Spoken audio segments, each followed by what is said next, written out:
We have mentioned the Mathematikoi and Akousmatikoi as two distinct branches of the Illuminati, going back to the time of Pythagoras. We have also mentioned the Scio-Illuminati and Gnostic-Illuminati as being two distinct branches of the Illuminati. To be quite clear about this, the Scio-Illuminati are the Mathematikoi, and the Gnostic-Illuminati are the Akousmatikoi.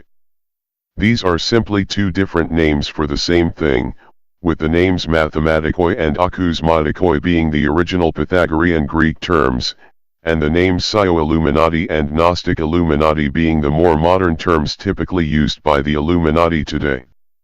This change in terminology came about because the newer terms are much more descriptive and intuitively understood by the modern person. The Scio-Illuminati embrace an essentially non-mystical, scientific approach to enlightenment, whereas the Gnostic-Illuminati embrace an essentially mystical, Gnostic approach. This is true even for modern Greek speakers, as the term Mathematikoi merely means learners, and Akousmatikoi merely means listeners. These terms do not inherently entail the meanings which are made much more explicit by the terms Scio-Illuminati and Gnostic-Illuminati. Pythagoras' selection of the rather inexplicit terms, Mathematikoi, and Akousmatikoi, for the two distinct branches of the Illuminati, made strategic sense in his own time, and for most of our history. Our priorities and strategies have changed in more recent times, however, and thus the more explicit and intuitive terms, Scio-Illuminati and Gnostic-Illuminati, are used today. As stated earlier, the Scio-Illuminati, i.e., the Mathematikoi, are those who receive the true reality-based teachings of the Illuminati, and the Gnostic-Illuminati, i.e., the Akousmatikoi, are those who receive the eumystical teachings created by the Illuminati. The teachings of the Mathematikoi are reality-based teachings in subjects such as math, science, philosophy, politics and government, the arts, theology and religion, etc., ultimately encompassing every possible facet of reality and our place in it. Of course, the Mathematikoi are also privy to the inner workings, plans, and operations of the Illuminati, each in accordance with his or her place in the organization.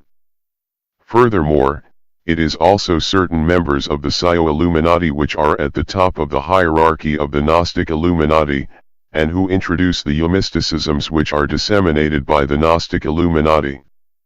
The teachings of the Gnostic-Illuminati, i.e., the Akousmatikoi, are ostensibly just as all-encompassing, but they are often eumystical in nature, while certain teachings are based, completely or in large part, in reality.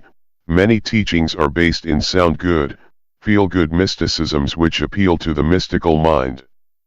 The teachings of the Gnostic Illuminati are intended to hook the mystic in such a fashion as to cause the mystic to abandon his or her previously held destructive, dangerous, and mind-enslaving dismysticisms, quite often but not always derived from traditional religions, in favor of much more positive, constructive, and mind-liberating eumysticisms. This is ultimately beneficial for the mystical individual, for the Illuminati, and for the world at large. The benefit to the mystic is the change in focus from psychologically, personally, socially, financially, and other wasteful, self-destructive, and generally harmful thoughts and behaviors to a focus on much more positive and productive thinking and behaviors. This shift in focus, and the exchange of harmful, mind-enslaving, and dulling mysticisms, for the mind-liberating and sharpening eumystical teachings of the Gnostic Illuminati, can often serve as the spark which eventually ignites a process entailing the complete rejection of mysticism, including the very eumysticisms which ignited the spark in the first place, and the embrace of fully rational and reality-based thinking and action. The benefit to the Illuminati is that those embracing the eumystical teachings of the Gnostic Illuminati will typically act in ways favorable to the goals of the Illuminati.